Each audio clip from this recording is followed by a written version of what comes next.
இந்தியாவில் எடுத்துக்கிட்டிங்கன்னா பஞ்சாப், குஜராத்ன்னு பல மாநிலங்களில் இருக்கிற மிகப்பெரிய பிரச்சனையே வந்து போதை கல்ச்சர் தான்.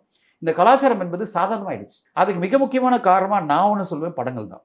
திரைப்படங்கள்ல நம்ம போதை என்பதை வந்து சாதாரணமா காமிக்க ஆரம்பிக்கிறோம். வில்லன் எடுத்தாலே அப்படியே வச்சு ஸ்மெல் பண்றது, அத வச்சு பண்றது, அது காமிப்போம். கிரெடிட் கார்டு எடுத்துட்டு அத வச்சுட்டு வந்து எடுத்து ஆமா. ஸ்மெல் பண்றது. இப்ப என்ன ஆயிடுச்சுன்னா, நம்ம படங்கள்ல எவ்வளோ தொலைவு நியூ நார்மல் அப்படின்னுவாங்க. நீங்க முன்னாடி ஸ்மோக் பண்றது தான் நார்மல். ஒரு ஹீரோன்னா ஸ்மோக் பண்ணிட்டே இருப்பாரு. அவர் எல்லா சீன்லயும் ஸ்மோக் பண்ணுவாரு. பயங்கரமா ஸ்மோக் பண்ணுவாரு. அடுத்ததா அங்கிருந்து நியூ நார்மல் எங்க போச்சு? ட்ரிங்கிங்க்கு. ட்ரிங்க் அடிக்கிறது ரொம்ப ஈஸி. அப்பா, மகன் கூட உட்கார்ந்து ட்ரிங்க் அடிக்கலான்ற மாரி ஒரு மூடு கொண்டு வந்துட்டாங்க. இப்ப எப்படி நியூ நார்மல் அப்படின்னா, ட்ரிங்க் அடிக்காம சீனே படத்துல கிடையாது. படம் இதுல எல்லா படங்களையும் ட்ரிங்க் அடிக்கிற சீன் கம்பல்சரி வச்சுட்டாங்க. எல்லா படங்களையும் இருக்கு. இப்போ அடுத்ததா நியூ நார்மல் என்ன? ட்ரக்ஸ். ட்ரக் அடிக்கிறது ரொம்ப ஈஸி. ஒண்ணுமே பிரச்சனை கிடையாது. ட்ரக்ஸ் எல்லாம் ஈஸியா கிடைக்கும். ஆர்டர் பண்ணாலே கிடைக்குது.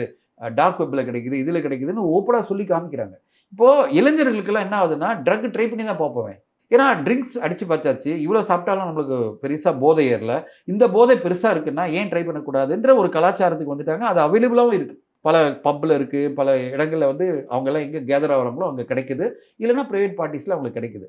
இப்போ இந்த கலாச்சாரத்த வந்து என்கரேஜ் பண்றதே சினிமாக்கள்ல நம்ம பார்க்குற விஷயங்கள் தான். நான் வந்து ஒரு பப்ளிக்கான ஒரு மீட்டிங்லயே சொன்னேன். சினிமா டைரக்டர்ஸும், புரொடியூசர்ஸும் ட்ரக்ன்றத சினிமால காமிக்கக் கூடாது. ட்ரக் கலாச்சாரத்த வந்து ஒழிக்கணும்னா, முதல்ல நம்ம சினிமால இருக்கவே கூடாது.